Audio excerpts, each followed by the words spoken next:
রাখছি।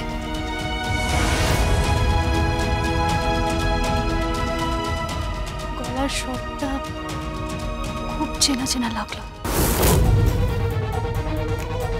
ওষুধটা খেতে হবে তো, খেয়ে না।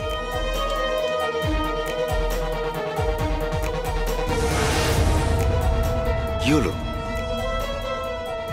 যিনি কথা বললেন তার গলার স্বরটা খুব চেনা চেনা লাগলো, খুব চেনা। কোথাও শুনেছি বলে মনে হচ্ছে। কাছের, খুব নিজের আর খুব আপন।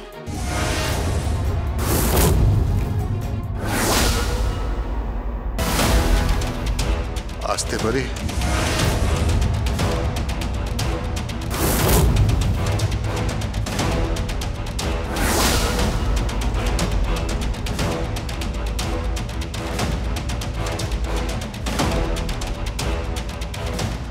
আপনি এ বাড়িতে ঢোকার সাহস কি করে দেখালেন? আপনি এ বাড়িতে আসার স্পর্ধা কি করে দেখালেন? কে ঢুকতে দিয়েছে আপনাকে এখানে? উত্তর দিচ্ছেন না কেন? কে ঢুকতে দিয়েছে আপনাকে এখানে?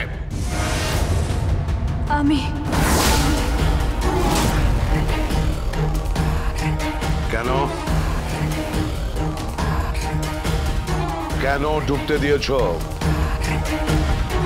ওদের পরিবারের সঙ্গে সমস্ত সম্পর্ক ছিন্ন করে দিয়েছি আমি।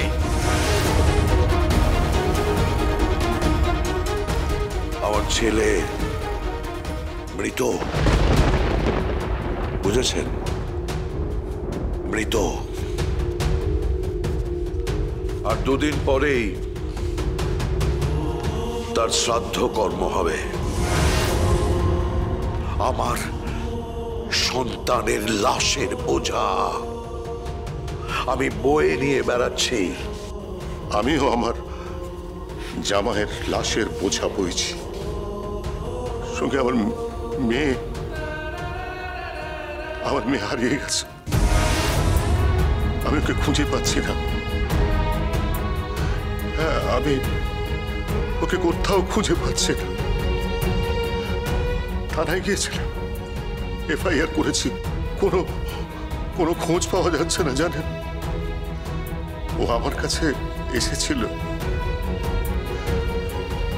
আমি ফিরিয়ে দিয়েছিলাম। গিনি আমাকে বলেছিল যে গীতা ভালো নয়, গীতা খারাপ মেয়ে। গীতা নাকি কার সঙ্গে একটা সম্পর্কে জড়িয়ে গেছে, অনেক কুৎসার শিকার হয়েছে। কিন্তু বিশ্বাস করুন, আমি মন থেকে বলছি, আমার মন থেকে বলছি যে আমার গীতা আমার খুব ভালো মেয়ে। আমার গীতা আমার খুব ভালো মেয়ে। আপনার পুত্রবধূ খুব ভালো। চুপ করুন আপনি! কোনো কথা বলবেন না, কোনো কথা বলবেন না।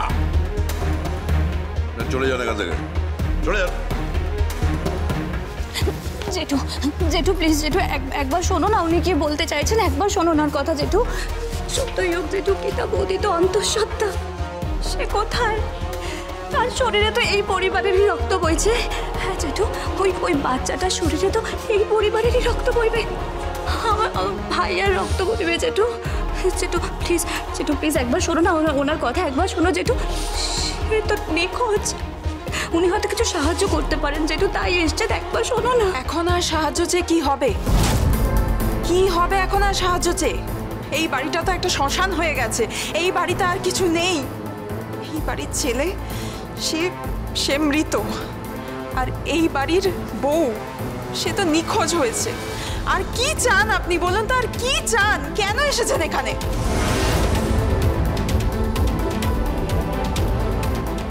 আমার মেয়েটাকে ফিরিয়ে দিন না। দেখুন, আপনি যদি ওর সন্তানকে মেনে না নেন, আমি তো বুড়ো একজন বৃদ্ধ মানুষ, আমি ওর সন্তানকে বড় করে তুলব। আমি মানুষ করবো, শুধু আপনি আমার মেয়েটাকে ফিরিয়ে দিন, দোহাই আপনার। আমি আপনার কাছে হাত জোড় করে বলছি, আপনি আমার মেয়েটাকে ফিরিয়ে দিন। আপনার মেয়ে কোথায় আছে আমি জানি না।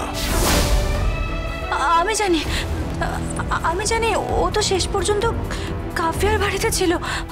আমরা কাব্যাকে ফোন করেছি, ও থানায় গেছিল, কাব্যা থানায় গেছিল, একটা এফআইআরও করেছে। ওরা আপ্রাণ চেষ্টা করছে ওকে খোঁজার।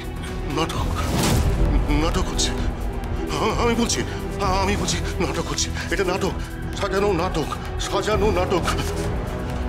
অ্যাডভোকেট মুখার্জি, আমি আপনাকে বলছি এটা কিন্তু সম্পূর্ণ নাটক। হ্যাঁ, এটা একটা কিছু ঘটছে আড়ালে আবডালে, একটা কিছু ঘটছে।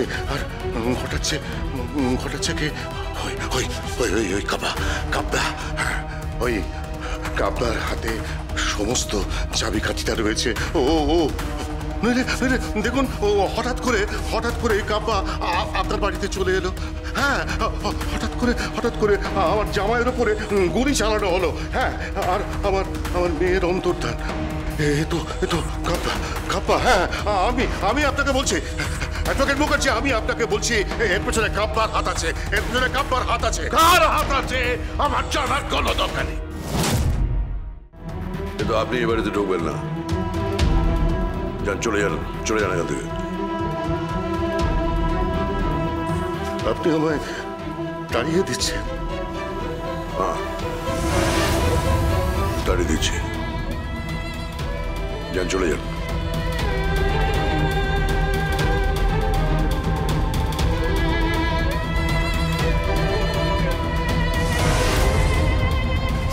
আঙ্কেল, আপনি? আমার মেয়েটাকে খুঁজে পাচ্ছি না জানো। আমি গিনিকে বললাম, গিনি কর্ণপাত করলো না। তোমার বাবাকে বললাম, উনিও কর্ণপাত করল। আমার মেয়েটা কোথায় গেল? আমার জামাইকে হারালাম, আমার মেয়েটাকেও হারিয়ে ফেললাম। জানো মা, ও তো অন্তঃসত্ত্বা ছিল। কয়েক মাস পরে ওর সন্তান ভূমিষ্ঠ হতো। আমি জানি না আমার মেয়েটা কোথায় আছে, কি করছে, আমি কিচ্ছু জানি না। কাঁদবেন না, আপনি কাঁদবেন না প্লিজ। সব ঠিক হয়ে যাবে। আর গীতা বৌদির কিচ্ছু হয়নি, বিশ্বাস করুন, গীতা বৌদির কিচ্ছু হয়নি। গীতা বৌদি সম্পূর্ণ সুস্থ আছে। ঈশাব, সিকিউরিটিকে বলো যে উনি বেরিয়ে গেলে দরজাটা যেন আটকে দেয়।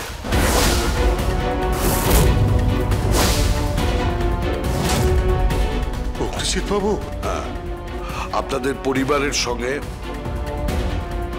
আমি সমস্ত সম্পর্ক ছিন্ন করছি। আর পারলে গিনিকেও বলে দেবেন এ বাড়িতে আসার তার কোনো প্রয়োজন নেই। বাকি কথা কোর্টে হবে।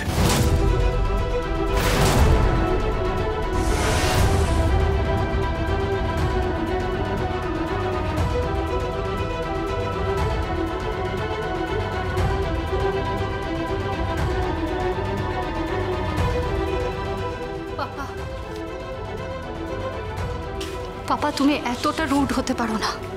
প্লিজ পাপা, প্লিজ, তুমি একটু বোঝার চেষ্টা করলে সবটা ঠিক হয়ে যেতে পারে। প্লিজ পাপা। আমি গীতার নাম শুনতে চাই না। সে জীবিত না মৃত তা নিয়ে আমার কোনো আগ্রহ নেই। আমার কাছে ও মৃত।